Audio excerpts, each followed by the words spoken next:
"We're going tomorrow, Mom." The words landed in the quiet of my kitchen like a knife against porcelain. I turned slowly, expecting a smile, a laugh, some kind of explanation, but instead I saw my daughter standing there with her arms crossed, her tone final, as if my opinion didn't matter. At first I thought she was joking, but then I noticed the hallway behind her. My old leather suitcase, the one I hadn't touched in years, was already zipped shut. Next to it, 2 boxes with my handwriting on them, though I hadn't packed a thing. My stomach dropped. Someone had been in my bedroom, touching my drawers, folding my clothes, stacking my life into neat piles as if I were no longer welcome in the home I had built. The smell of coffee still lingered in the air, the radio hummed in the background, but suddenly everything familiar felt foreign. A wave of cold crept through me. Why were my bags packed? Who gave them permission?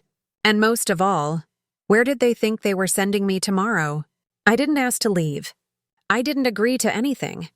But the decision, it seemed, had already been made without me. I stepped into the hallway, my slippers brushing against the hardwood floor, and my breath caught in my throat. There was my life, reduced to luggage, standing like strangers against the wall. My wedding photo with Thomas, wrapped in newspaper. My favorite wool cardigan, the one with the blue buttons folded so tightly I could see creases running across the fabric. Even my recipe box, the one I guarded like a treasure, sealed with tape as if it belonged to someone else now. The scent of lavender sachets drifted faintly from the half-open box, but instead of calming me, it stung, reminding me that someone had invaded my private corners. My own daughter, Anna, avoided my eyes as she fussed with the straps of the suitcase, pretending she was too busy to notice my trembling hands. "It's for the best, Mom," she muttered, almost like she was speaking to herself. I stared at her, my pulse hammering, unable to find words. The house felt different, colder, as if it had already been emptied of me. The clock in the living room ticked louder than it ever had, each second pushing me closer to something I hadn't chosen. I thought of the years I spent scrubbing those floors, the nights I spent worrying when she was a teenager, the sacrifices Thomas and I made to keep a roof over her head. And now, without warning, without respect, they had decided tomorrow was the day I'd be carried out like an old chair, useful once but no longer needed. My eyes shifted to the front door, and I saw a plastic bag of cleaning supplies resting by the mat, as if they were preparing the house for new use without me in it. My voice finally came out, cracked and low. "Where exactly do you think I'm going?" But deep down, I already knew they had an answer ready, one they had practiced behind closed doors, one that didn't include me having a choice. I remember the first time I felt it, that subtle shift, the way my own home stopped feeling like mine. It was right after Thomas passed, when the casseroles from neighbors had stopped arriving and the phone calls dwindled. The silence of the house pressed down on me, and that's when Anna started showing up more often. At first I was grateful.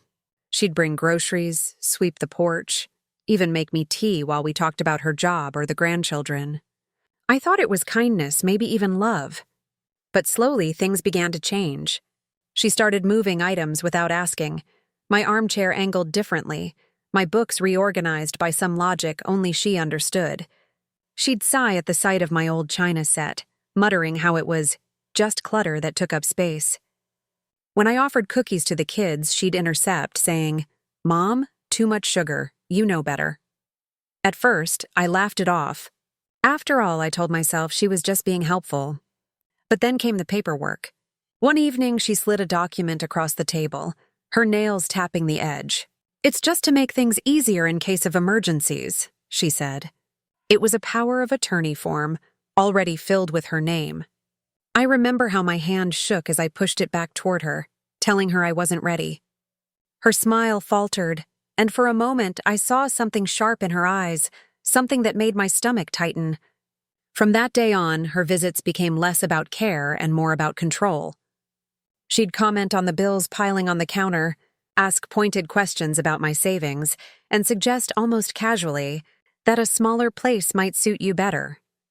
Looking back, it feels like the bags in my hallway didn't appear overnight. They were packed piece by piece, choice by choice, over years of her gently pushing me toward the edge.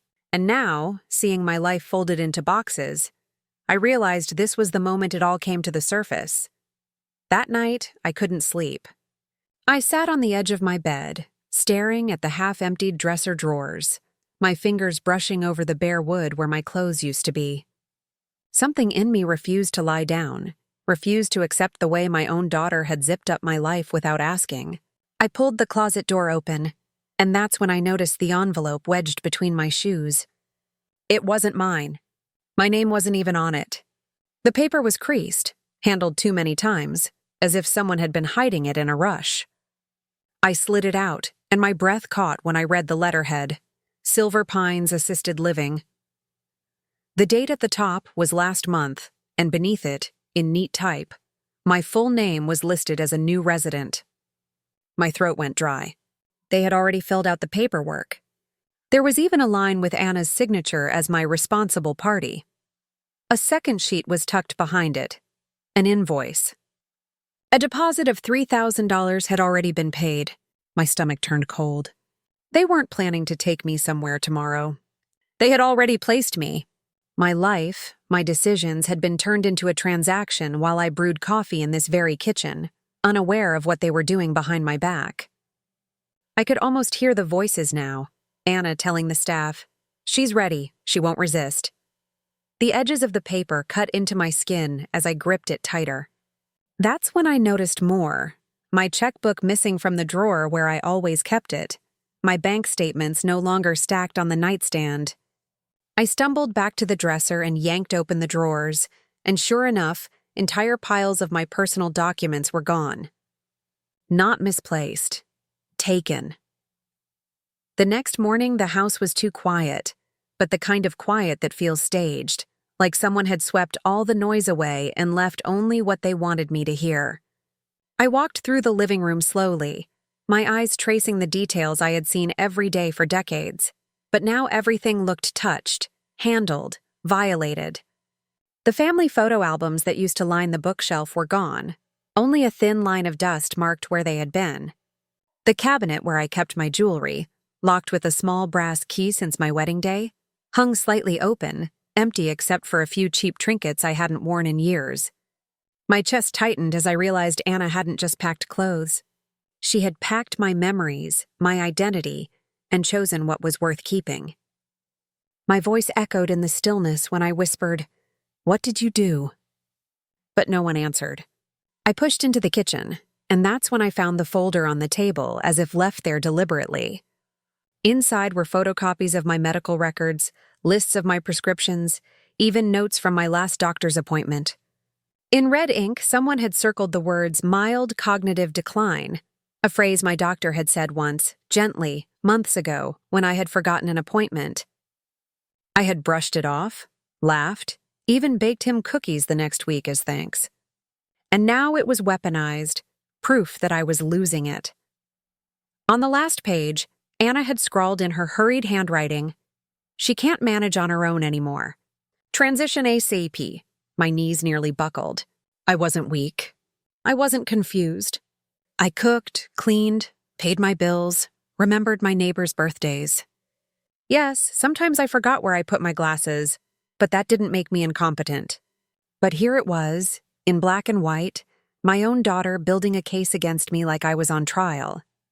I heard a floorboard creak and turned. She was standing in the doorway, arms folded, watching me read. Her voice was flat, rehearsed. "It's already arranged, Mom. Tomorrow they'll come for you. It'll be easier if you don't fight." Something in me snapped then. All the years of sacrifice, of raising her alone after Thomas's long shifts at the plant, of working double hours to pay for her college, of skipping vacations so she could study abroad, all of it condensed into that single moment of betrayal.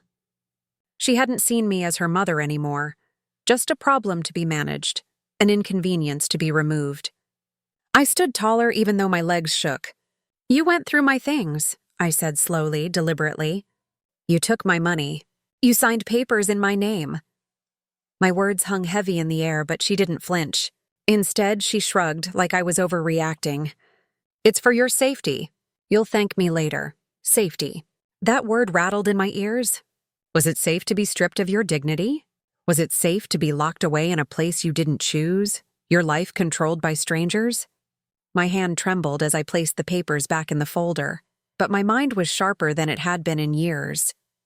If they thought I was going quietly, they had forgotten who raised them. I had built this house brick by brick, memory by memory. And now, if Anna wanted a fight, she was about to see exactly what her mother was capable of. That afternoon, while Anna took the children to the park, I walked the rooms of my house like a stranger inspecting a crime scene. Every corner carried her fingerprints. The bills on the counter had been stacked too neatly, my address circled in pen as if prepared for some official. The guest bedroom closet was stuffed with boxes labeled in her handwriting. Donate, trash, storage. It wasn't a visit anymore. It was a takeover. And then I heard it, the faint hum of the answering machine, the red light blinking. I pressed play, and my blood ran cold. A man's voice, clipped and professional, spoke clearly. "This is Mark from Silver Pines. Just confirming tomorrow's pickup for Mrs. Ellison. We'll have transportation ready by 9 a.m. My own name. Spoken like a package being collected. My hands shook so badly I had to grip the counter. They weren't waiting for my consent. They were coming, with or without it. I pressed the machine again, rewinding, just to hear the words a second time, as if to etch the truth into my bones. Pickup. Pickup. Like I was luggage, not a living woman. I staggered back into the living room and noticed something else. The phone cord had been unplugged, tucked behind the table leg. Anna had silenced me. No calls out, no friends to reach, no chance to alert anyone. But she underestimated me. I still remembered numbers by heart, numbers written long before cell phones made us lazy.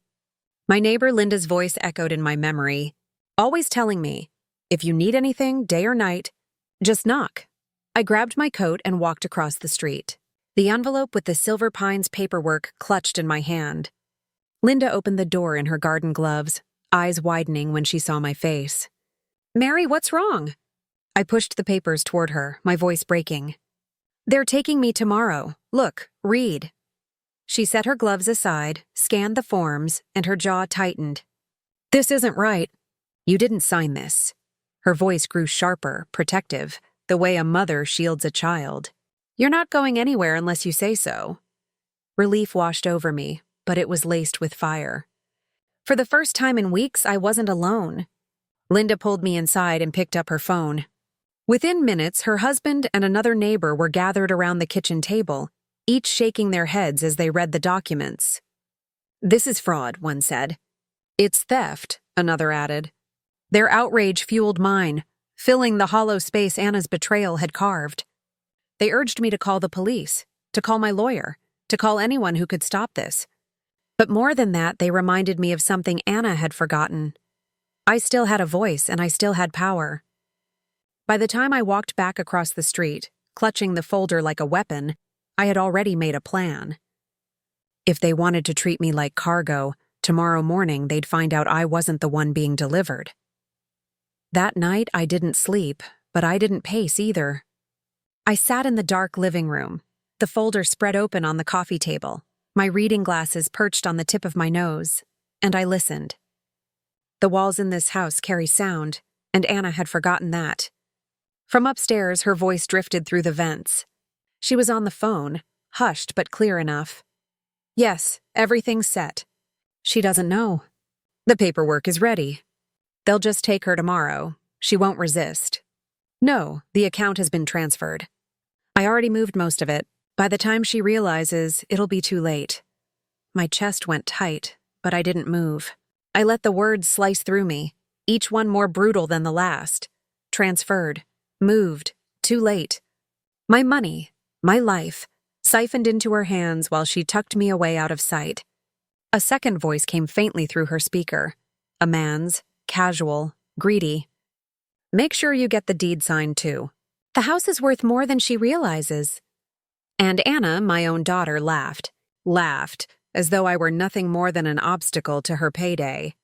I pressed my palm flat on the table to steady myself, the wood warm from the lamp. That laugh hardened me in a way grief never had.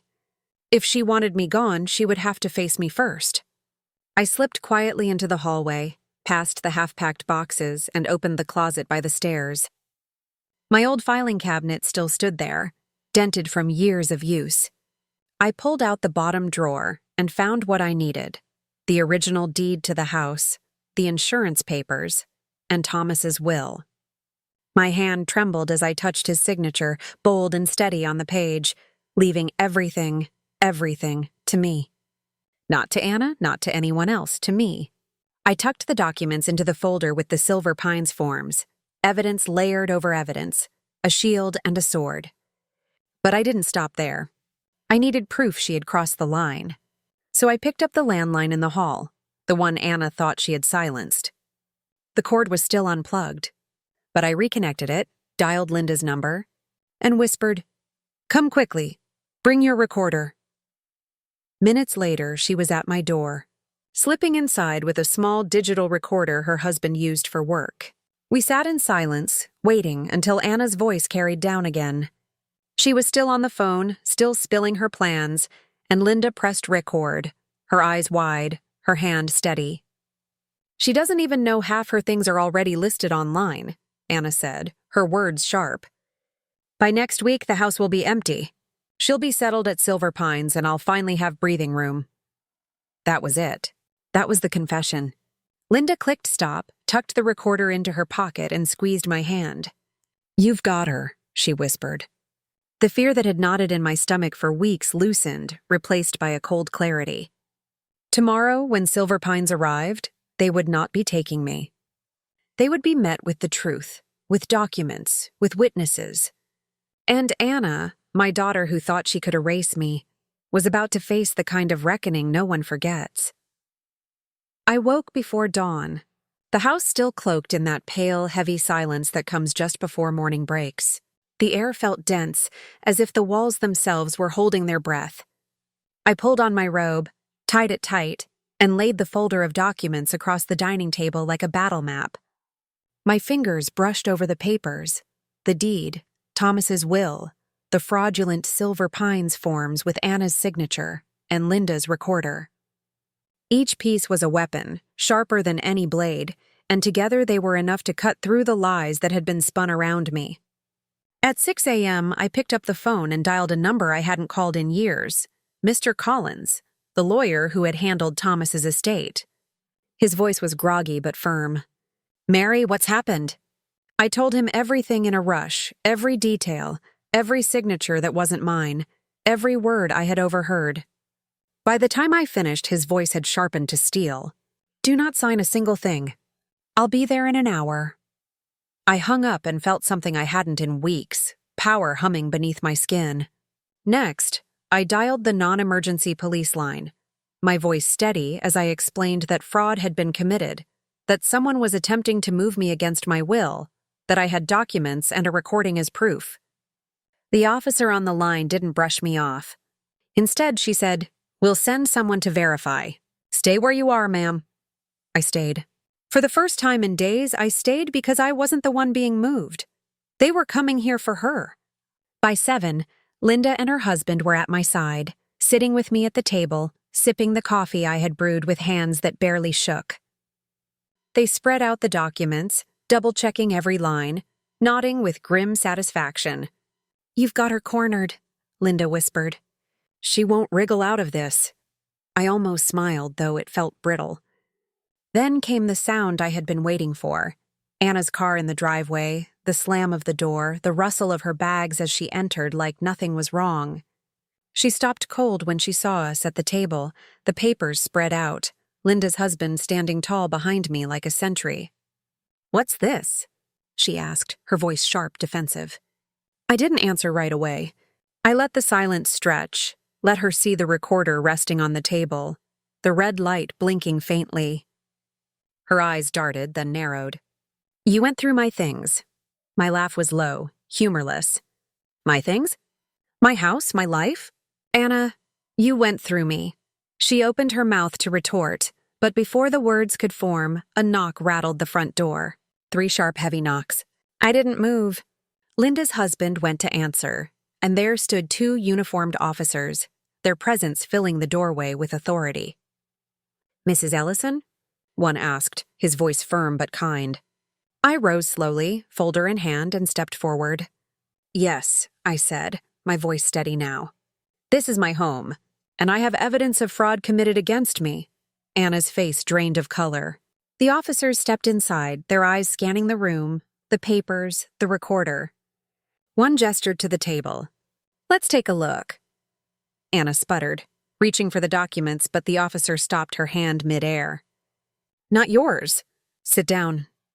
She froze, caught in the trap she had built for me, not realizing I had turned it on her. The clock struck 7:30, and in that moment I knew. When Silver Pines came to collect me at 9, they would find only the truth waiting at this address. And it wasn't me being removed.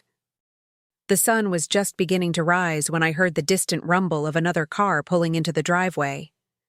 My heart jumped, but it wasn't Silver Pines yet. It was Mr. Collins. He stepped out in his dark suit, briefcase in hand, moving with the kind of certainty only a man who's seen every trick in the book could have.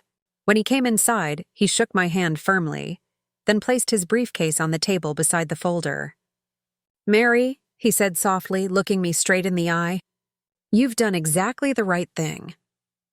He flipped through the documents with practiced speed, his brows knitting tighter as each page confirmed the same ugly truth. "She forged your name. She redirected funds. She initiated a transfer of property without your knowledge. This is elder fraud, plain and simple." The word fraud hung in the air like a gavel.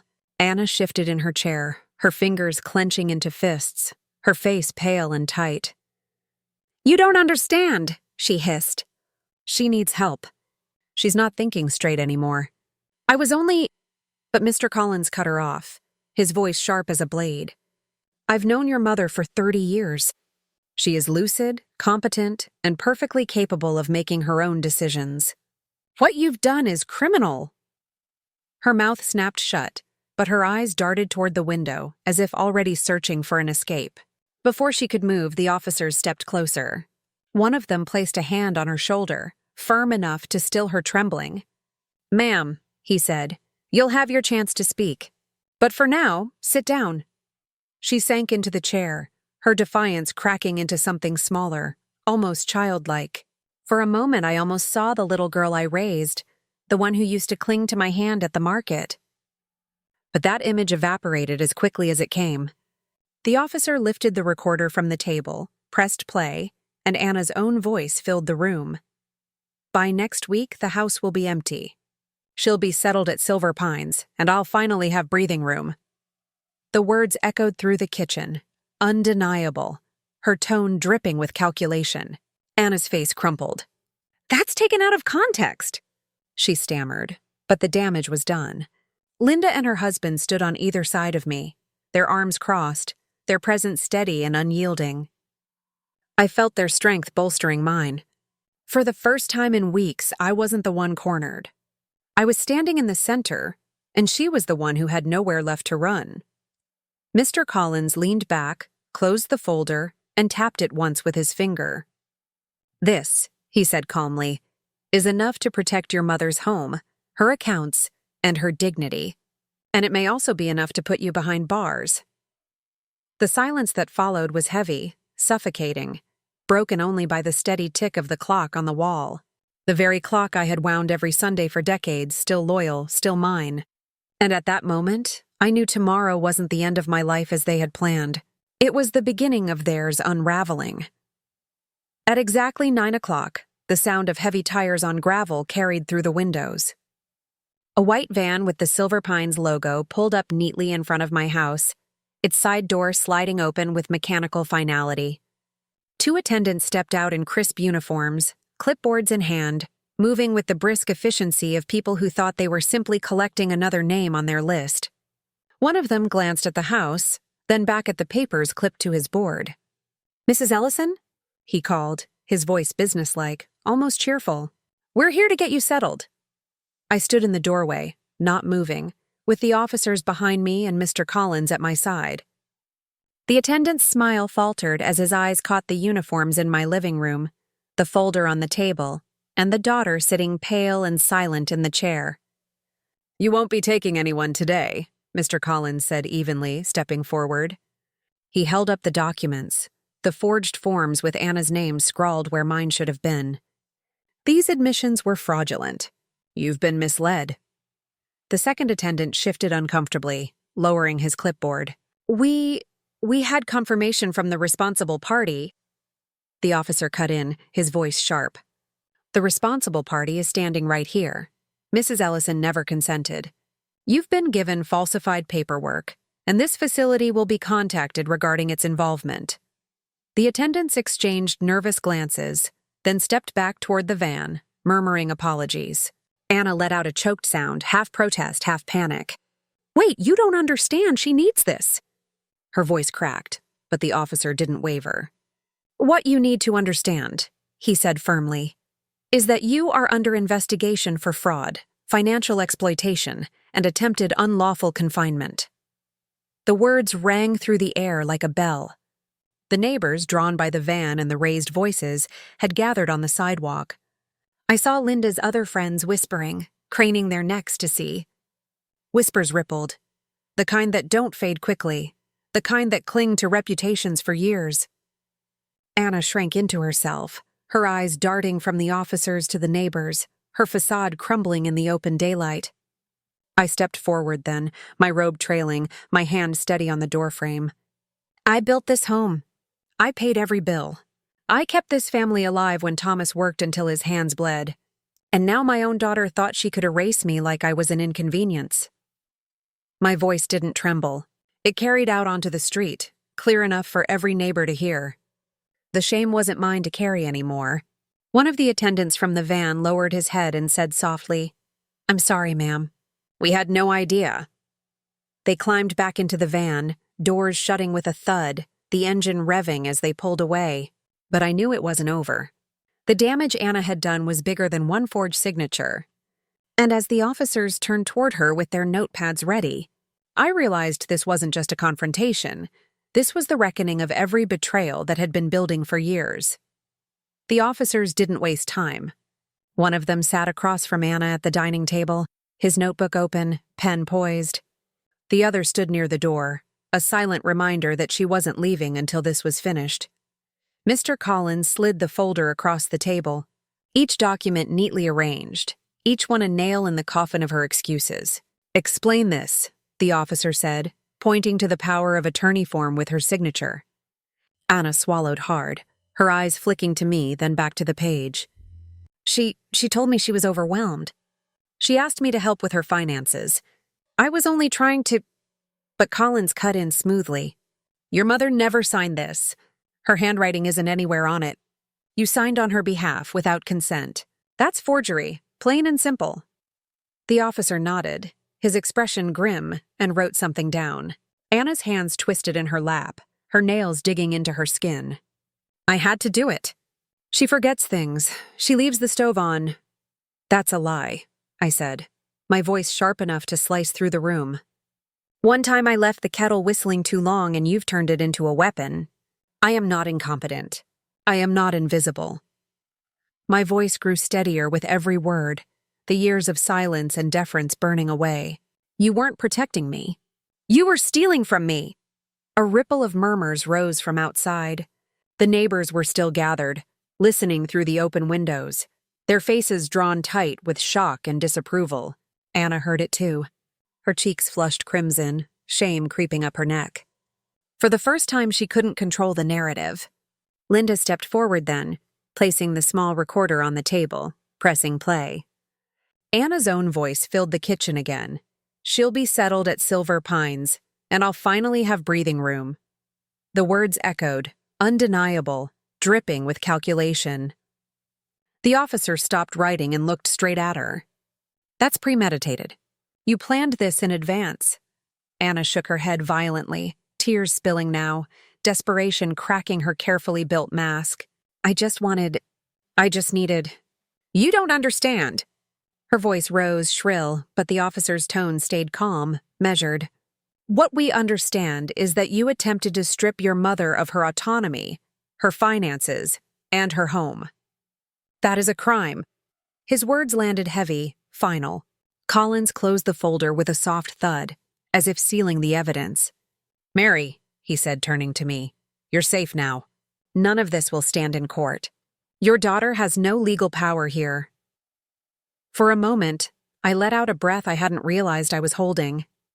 Safe. The word felt foreign, but it settled into my chest like an anchor. Anna's shoulders slumped, her defiance broken, her voice small now. "Mom, please. I didn't mean—" I held up my hand, silencing her. "You meant every word. I heard you. I read what you signed. I saw what you stole. You wanted to erase me, Anna. But you forgot one thing. I am still here." Outside, the neighbors shifted, some whispering, some shaking their heads. The weight of their judgment pressed down heavier than any law could. And as the officers prepared their report, I realized this wasn't just about saving my home or my bank account.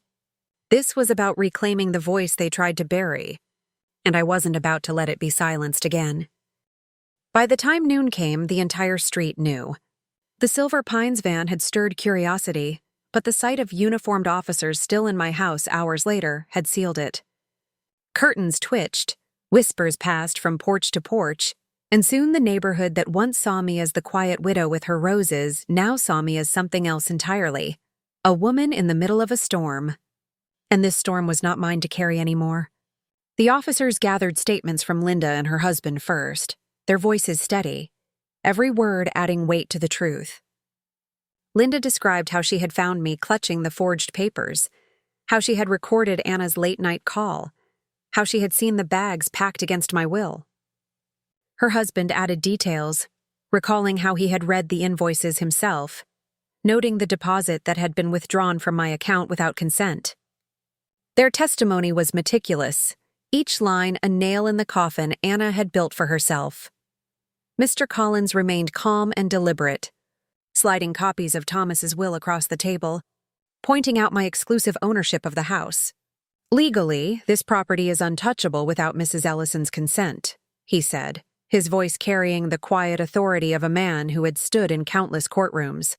"Any attempt to transfer it is not just void, it is criminal." The officers nodded, and one leaned toward me. "Ma'am, do you want to press charges?" The question hit me like a stone. My hands tightened in my lap, and I felt the weight of decades press against me.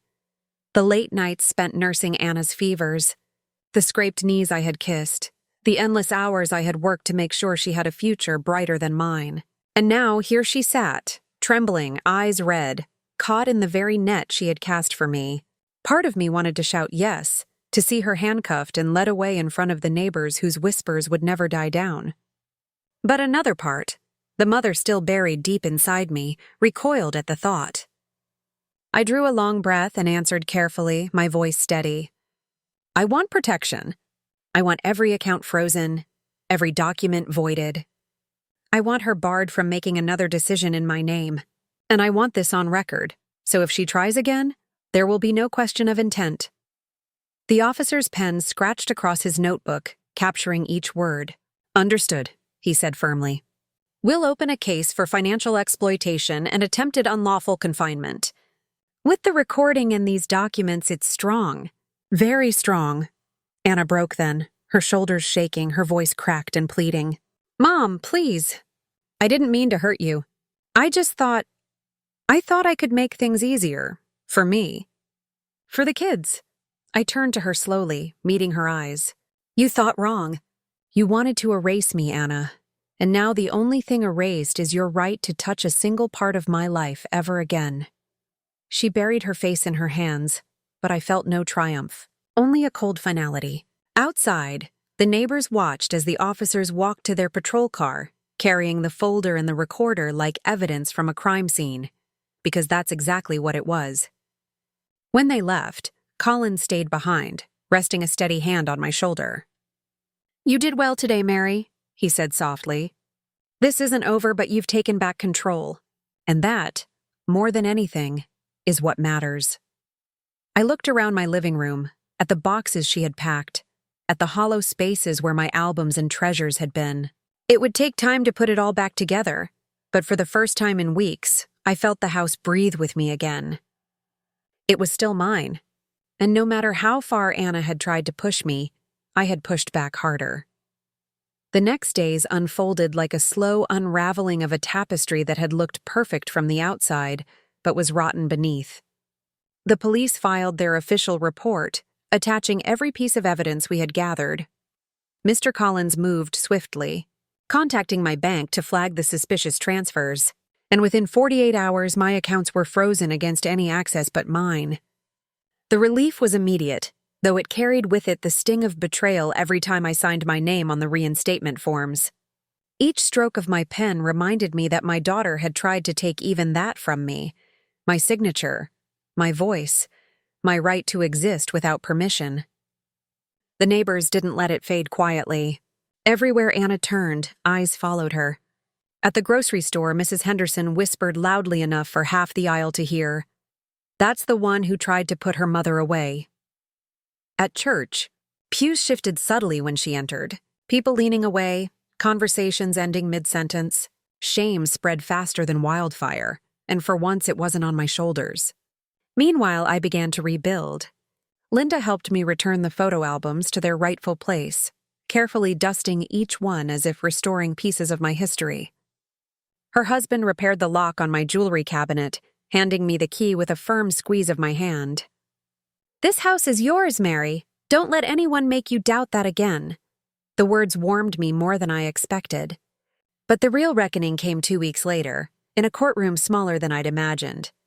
The judge sat high, glasses perched low on his nose, as Collins laid out every document, every recording, every testimony. Anna sat across from me, pale and small, her lawyer whispering frantically in her ear. When the recorder played, filling the courtroom with her voice talking about breathing room once I was locked away, she closed her eyes, tears slipping down her cheeks. But there was no undoing it. The judge's ruling was clear, his words firm. Mrs. Ellison retains full authority over her estate, her finances, and her residence. The court recognizes the attempted exploitation and hereby issues a restraining order preventing Ms. Ellison from managing or accessing any of her mother's accounts or property. Furthermore, restitution of the withdrawn funds will be pursued. His gavel fell with a sharp crack, final and absolute. Anna's shoulders collapsed inward, her head bowing under the weight of her own choices. I walked out of that courtroom not with triumph, but with a strange, quiet strength. The kind that comes when you've been tested to the breaking point and realize you didn't break. Back home, I stood in the doorway, looking at the house that had almost been stripped from me. The boxes were gone now, the shelves filled again, the clock ticking in its steady rhythm. My home was whole, and so was I.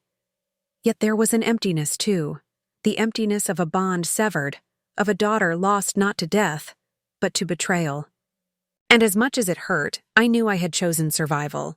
I had chosen myself. The days after the court ruling felt like walking through the ruins of a storm, the walls still standing, but the silence heavy with what had been torn apart. I woke each morning to sunlight spilling through the curtains, the same way it had for decades.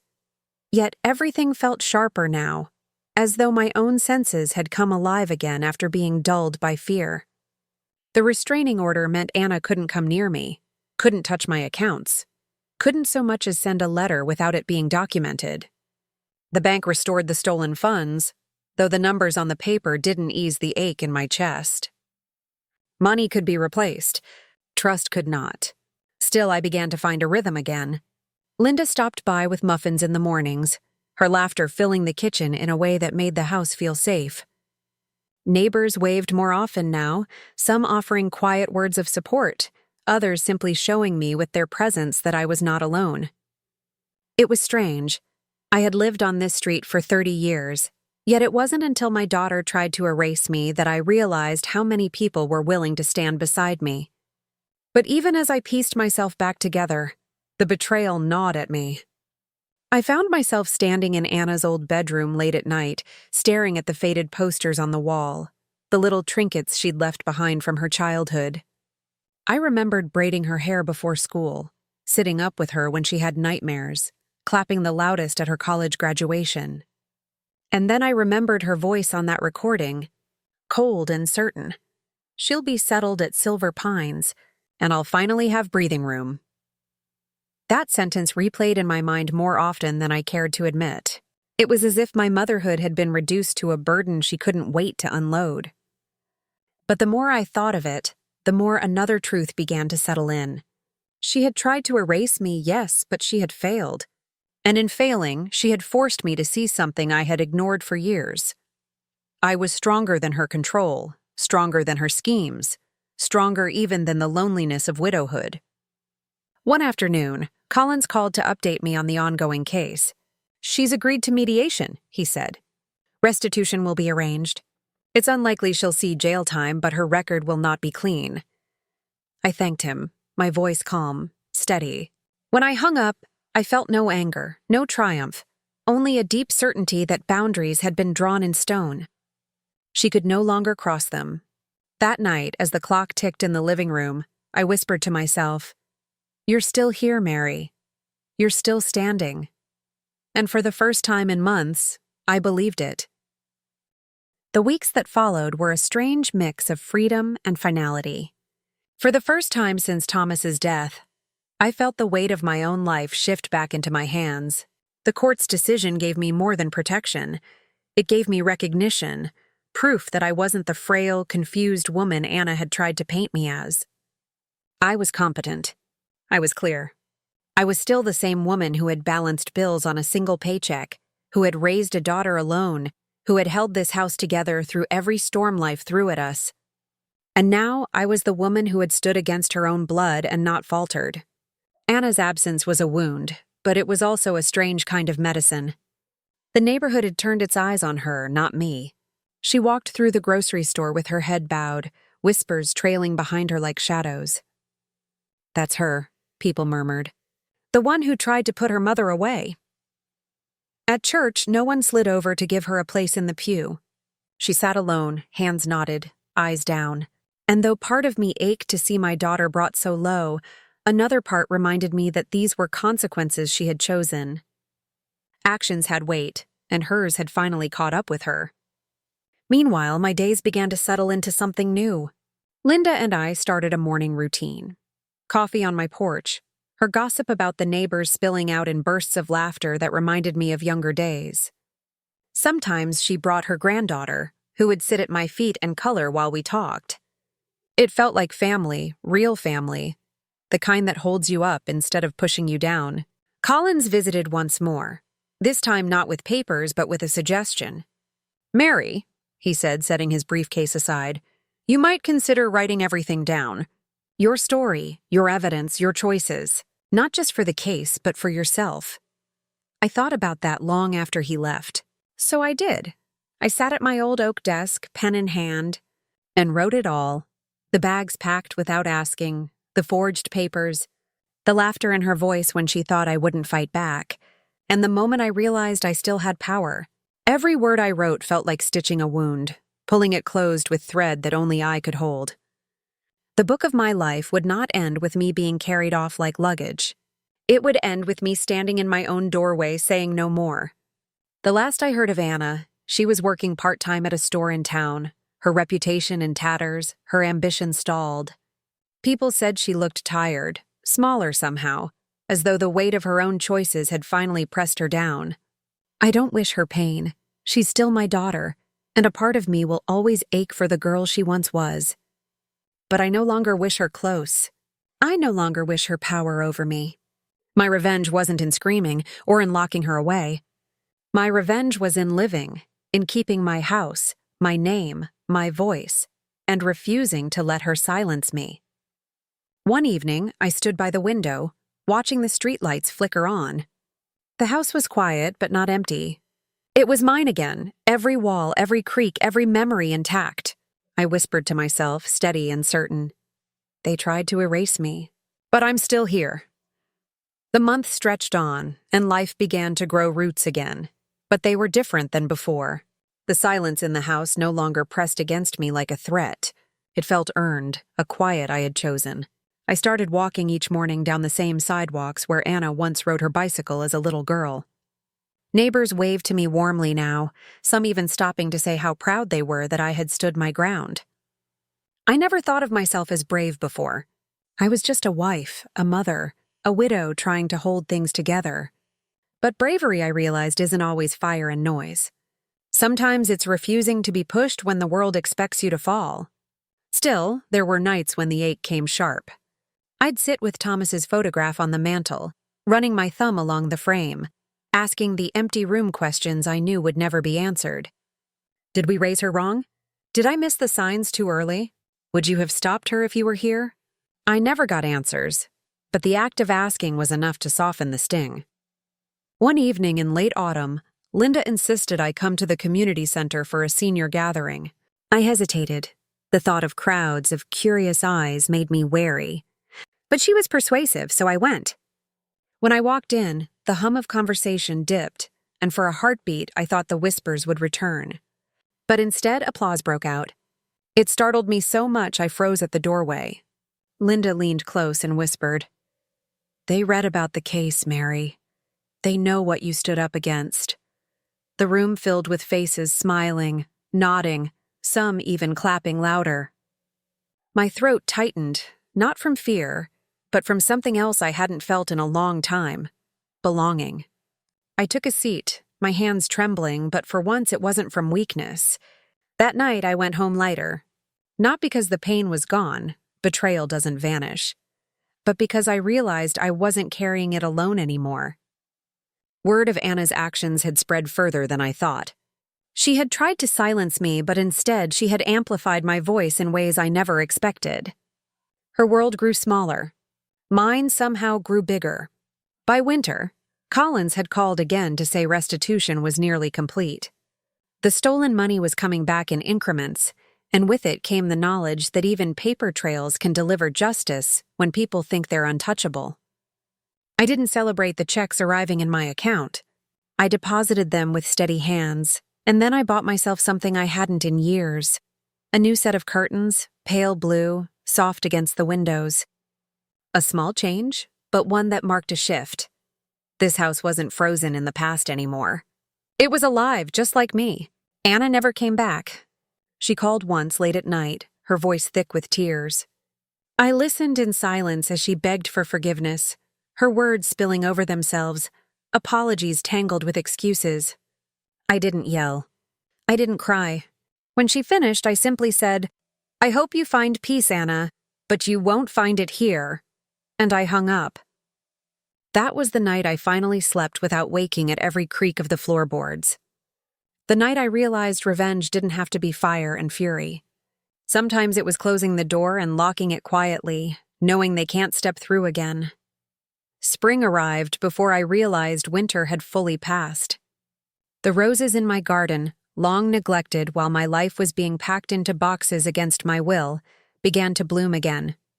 Their colors seemed sharper this year, as if they too had something to prove, as if they were declaring, "We're still here." I spent mornings pruning them, hands deep in soil, the sun warming my back, and every cut I made into the stems felt like trimming away what no longer served me. Neighbors stopped more often, not out of pity, but out of genuine warmth. They asked about the case, about how I was doing, about whether I needed anything from town. Some even sent their children to help carry groceries. The community that once stood at a distance now circled around me like a protective wall, and I let them. I had spent too long pretending I could carry everything alone. One afternoon, I was invited to speak at a local group for seniors. The organizer said, "Mary, what you went through, it matters. Others need to know they can fight back." At first, I wanted to decline. My instinct was to stay quiet, to heal in peace. But then I remembered the night Anna whispered over the phone, thinking I was powerless, thinking my silence was permanent. And I said yes. That evening, standing in front of a small crowd of men and women with faces lined by years of their own battles, I told my story. I told them how my own daughter had forged papers, emptied accounts, planned to have me taken like cargo. I showed them the copies of the documents, played them the recording of Anna's voice. The room grew hushed, their eyes wide, some nodding slowly, others whispering to their spouses. When I finished, I didn't ask for applause. But it came anyway, strong and steady, filling the hall with something heavier than clapping. It was solidarity. It was proof that I wasn't just surviving for myself anymore. I was standing for others who feared being erased by the very people they trusted most. After that night, letters began arriving at my door. Strangers shared their own stories of betrayal, of children who had tried to take their homes, of siblings who had stolen savings, of friends who had signed papers in the shadows. I read each one carefully, tears in my eyes, realizing that my story was not mine alone. It was part of a larger pattern, a quiet epidemic no one wanted to speak of. And in speaking, I had cracked the silence open. Anna's name faded from people's lips, but not from her own burden. I heard she had moved to a smaller town, far enough that she didn't have to face the whispers here. The house she once thought she would inherit stood strong behind me, curtains new, rooms filled with life again. I didn't wish her misery, but I didn't wish her back either. She had made her choices. I had made mine. And mine was to live. On the first warm day of May, I sat on the porch with Linda, sipping iced tea, the scent of roses drifting in the air. She leaned toward me with a smile. "You look lighter," she said. I thought about it, then nodded. "I suppose I finally am." Because the truth was, I hadn't just protected my home. I had protected the woman inside it. The one who was stronger than she ever realized.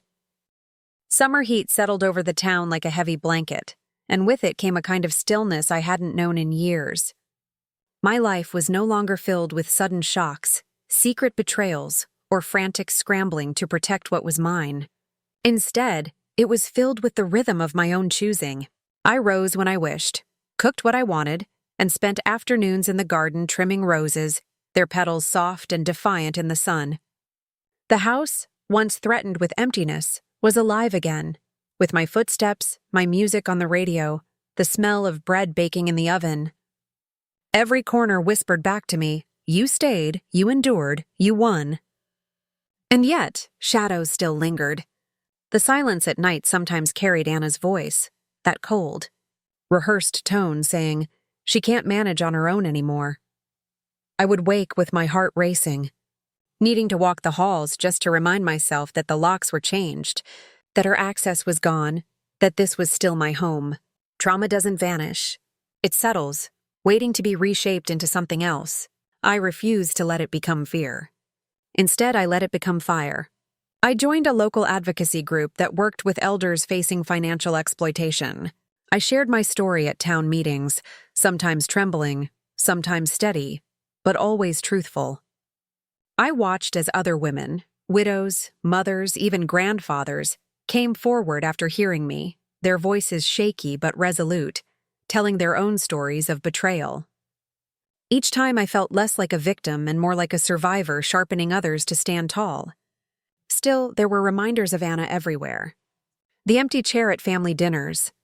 The unopened Christmas card that arrived with only her children's names scrawled inside, no message from her. The neighbors' sideways glances when her name slipped into conversation, as though they expected me to crumble at the mention. But I didn't. I would smile faintly, sip my tea, and simply say, "She made her choices." Because the truth was, I no longer had to carry her shame.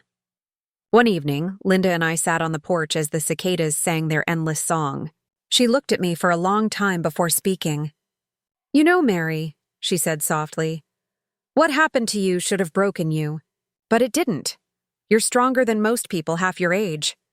I let the words sink in, feeling the weight of them.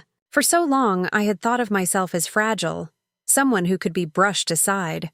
But sitting there, with the summer breeze carrying the scent of roses and the steady rhythm of my heart reminding me I was still here, I realized she was right.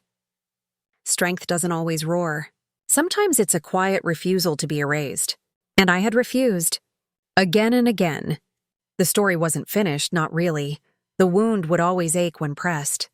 But I was no longer defined by what Anna had tried to do. I was defined by what I had done instead. I had stayed.